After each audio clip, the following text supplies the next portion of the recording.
See, understand in any organization, you need to understand how you can predict the revenue or predict the sales. Because if you do not know how to make the sales forecasting, it is going to be a big challenge for you. There are many reasons of sales forecasting, basically. One of the reasons may be that through this company may have certain plan, okay, what they need to execute in next 1 year or 6 months or 2 years down the line. Sales forecasting always or also support in terms of future planning, short term plan, long term plan, and so on and so forth. Sales forecasting is important to know that what kind of demand is going to be generated and when, maybe 2 months down the line, 3 months down the line, 6 months down the line, 1 year down the line, and so on and so forth.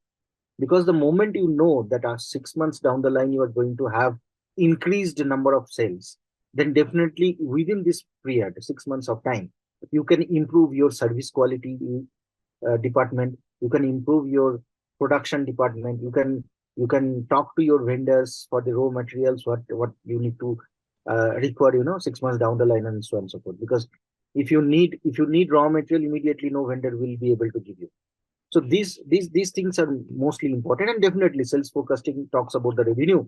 If you interpret the sales into revenue or the numbers, it gives you the good idea about the company or the future of the company.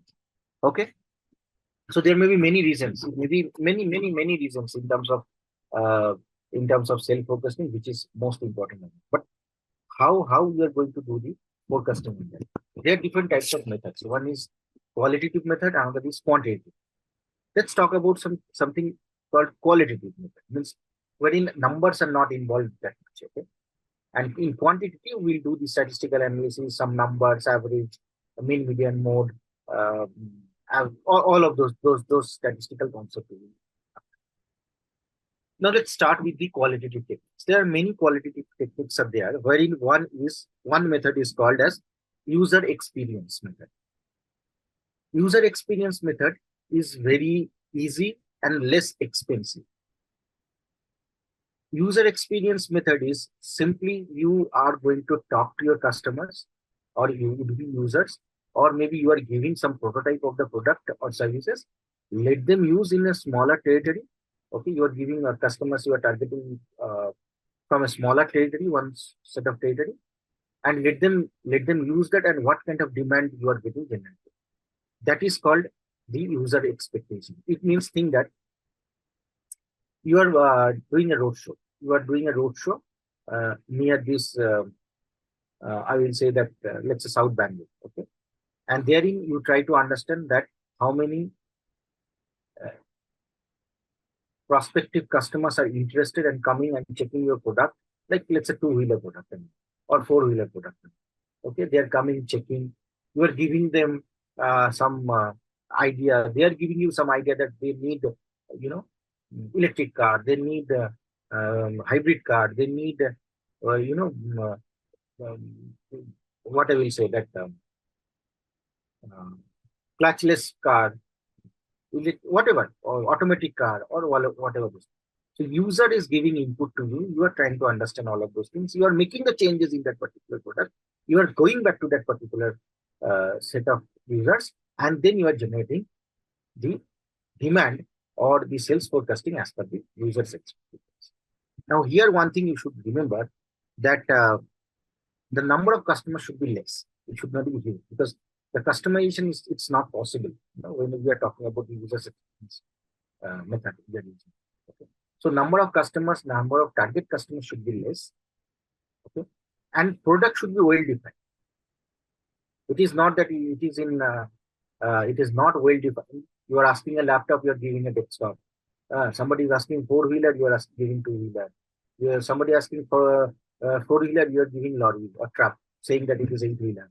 It's not like that. Product has to be predefined, properly defined, well defined, and this testing should be done in a small group of people. Okay, group of users. Then only this user's experience method is successful. Okay. Okay. There is another method is salesperson's method or the composite method. Salesperson's method is generally this is used in smaller startup kind of companies. I never have seen this in any big companies following this one, that it is defined by the salespersons itself. CEO is coming, asking to the sales team that, okay, fine, this month or this quarter, what do you think, how much revenue you will bring, or how much target will you do, or how many sales you will do, or how many numbers of the product you will sell. So this is basically defined by the salespeople on. Okay, so CEO comes, product head, marketing head, or sales head comes, and they take this kind of uh, thing from your sales executives itself, and based on that, you may generate the forecasting for that particular period. Something happens with jury method. Okay, jury of executives method. I will call maybe 25, 30 uh, expert from that particular field, and we will ask them that, fine, tell me that how much sales can happen in next 1 year in this particular locality or this state. Let's take an example of this real estate sales. In real estate sales, there's different organization bodies are there.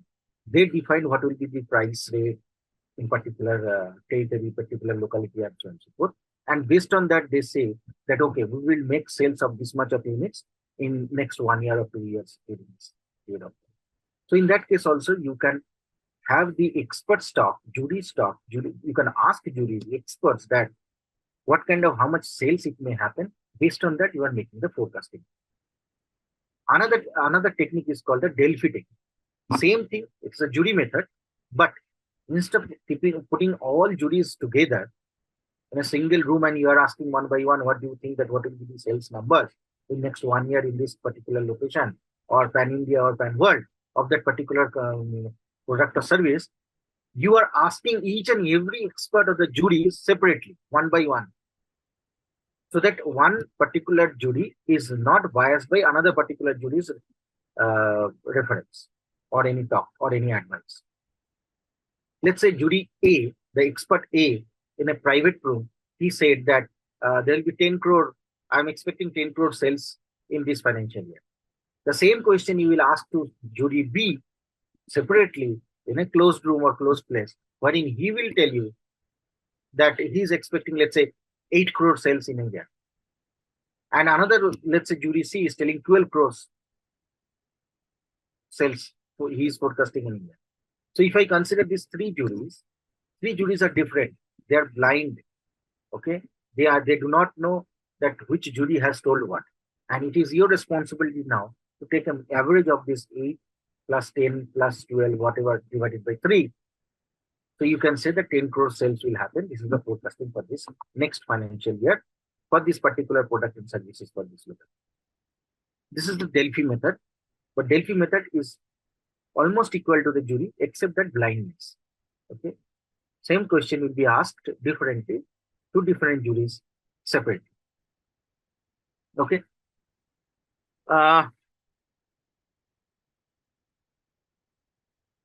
There is something called market test. Market test means what? When a new product gets introduced, then a small locality, small area of the market, they introduce that product, then they test it, that what is the requirement, what is the idea, what is these things and all, and then they start selling to the bigger market. The same concept started with Nirma detergent powder. Okay, when that person started making Nirma powder, he started selling in the Gujarat itself first, Rajasthan or Gujarat itself.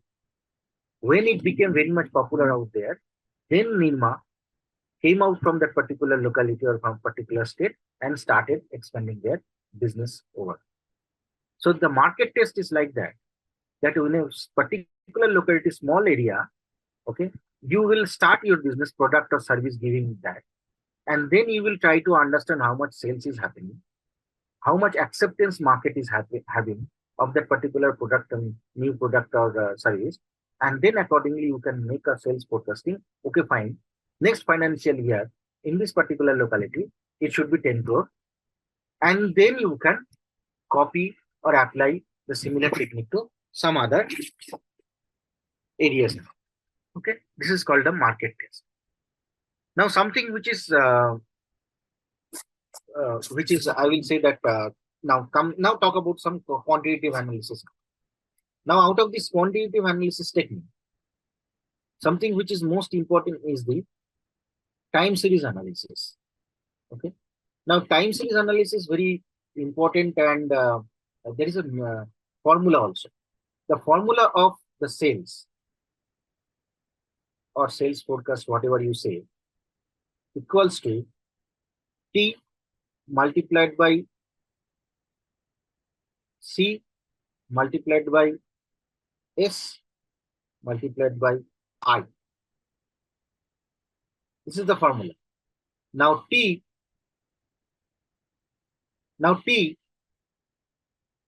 is denoted by long-term variance.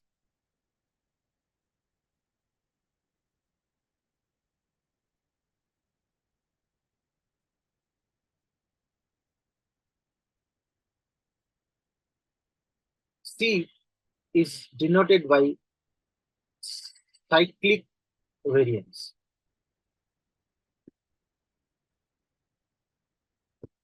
S is denoted by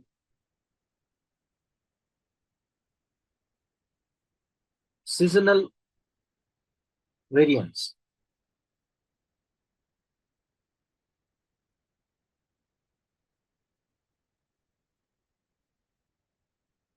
And I is denoted by irregularities. Irregularities.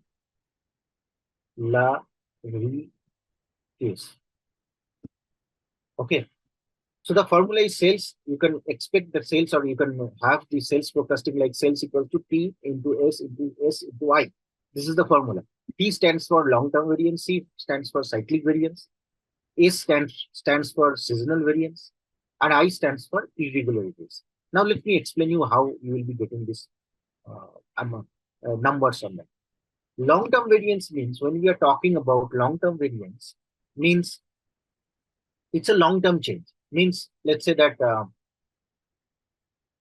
okay, let's give an example. Let me give you an example of cyclic variance. Now, cyclic variance, when I'm talking about, every cycle means every year, same or similar month, the demand will go high or demand will go low. During Diwali time, or time or festival season, you will see that November, December, or October, November, December, these 3 months, the sales of new garments, new dresses goes high. Okay, so this is a cyclic variance, means each and every year, October, November, December, due to the festival season, this will happen. This requirement will come. This is called cyclic variance. A stands for seasonal variance. That means what? Seasonal change. Like it will happen in monsoon. Okay. In summer season, you will get good mangoes. In monsoon, there will be a lot of, rain, and because of that, that kind of fruits you can, as an agricultural business, you can that kind of separate fruits you can have. So the demand for those kind of fruits goes high during that, it's a monsoon season or summer season and so on. Okay, understood? Then long-term variance. Long-term variance, when we talk about long-term variance, it means that in the long term, where is the changes are expected. Generally, it is depending upon either the strategic management plan or the long-term plan of the company, or the long-term requirement of the particular, product from a particular territory. That it may be the area, it may be the pan India, it may be the worldwide, and so on. Right? Let's say that something happens in long term, which you are expecting, like 5 years down the line, you are expecting that our economy will be $5 trillion economy or more than that. And that point of time, the demand of cement, demand of let's say what I will say, the real estate will go high more, and then we are changing something. So it's a long term concept and all, in terms of long term, right? And what is irregularities? Irregularities talks about, like, which you cannot predict in advance. Let's say the earthquake. think that corona, no, but it is an irregular thing basically. It never happened in last 100 years. So something is irregular. Something happened, earthquake, heavy monsoon, cyclone. All of those things you do not have any control and you consider as a irregular. So all these four parameters, if we consider, and then we try to make the forecasting of the sales, then that technique is called the time series analysis. Now in time series analysis, one thing you remember, the name itself, it is saying, okay, the time series, it means it will be a chronological order, like let's say 2010, 2011, 2012, 2013, 2014, all these years, the data, consecutive data of the cells, it is given. And then you can make a prediction. Understood? So this is time series. It is yearly mentioned. It may be monthly. It may be day wise. It may be anything. So that is the reason this is called time series. Time series analysis. In this time series analysis itself, there is another concept of moving average concept. Now, moving average forecasting. Moving average. In that case, what happens? So let's say the value of the sales is given in 2010, let's say 2 crore. In 2011, 3 crore. In 2012, 2 crore. 2013, 5 crore. 2014, 6 crore, something like that. So when we are using this moving average technique, let's say there are many concepts. Let's say 3 years moving average, 5 years moving average technique, and so on. Consider that I'm talking about the 3 years moving average technique. That means previous 3 years I will consider for the prediction for the next year. You understood? That means I will consider 2 crore, 3 crore, 2 crore. I will take the average of these three.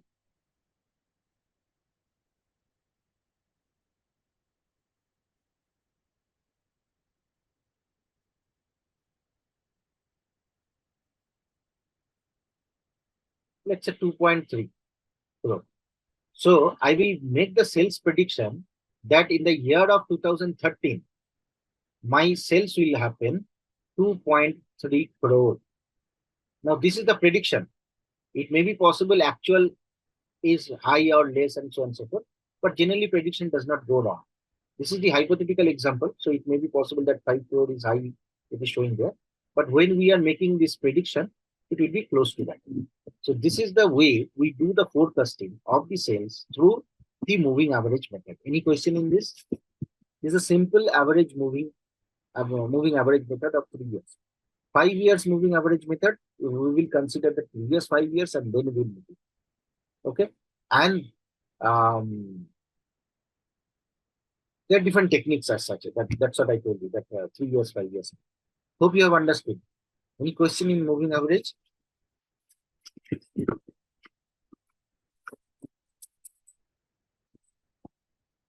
There is something is called regression method.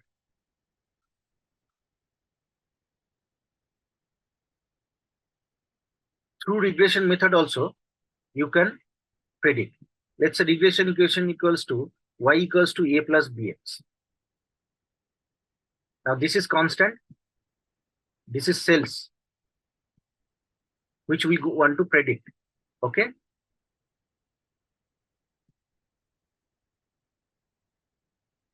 This is the regression line. This is A, and B we can calculate. This is the tangent. So if we change one parameter X out here, and if we are having B and A in our hand, then we can predict Y, which is equal to sales forecasting.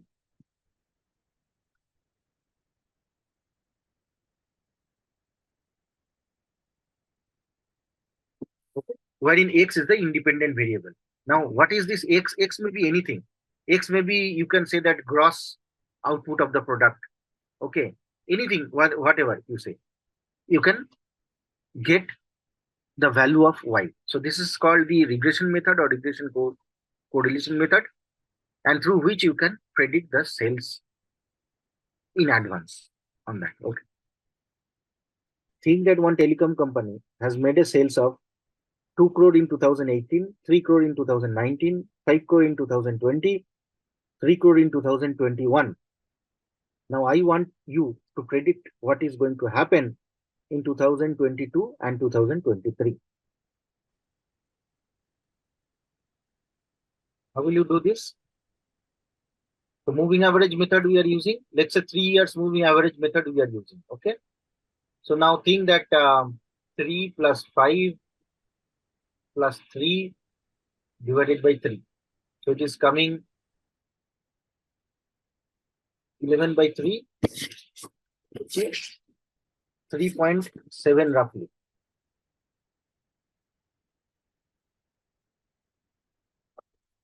Which is 3.7 roughly, isn't it? So I will say that 3.7 crore business or sales that particular telecom company can make it in 2022. Similarly, for 2023, what we will do? We will take this 3 years actual, not the prediction. Okay, this is the predicted value, forecasted value. Generally, we will take the actual value. Okay, I'm assuming that 3.7 crore was the predicted value and actual sales happened of 4 crore. So in that case, what I will do? I will take this 5 plus 3, 8 plus 4, 12 divided by 3, 4 crore. So I will say that in 2023, 4 crore sales, I am predicting, I am forecasting that that particular telecom company will do. It's as easy as it is. Okay.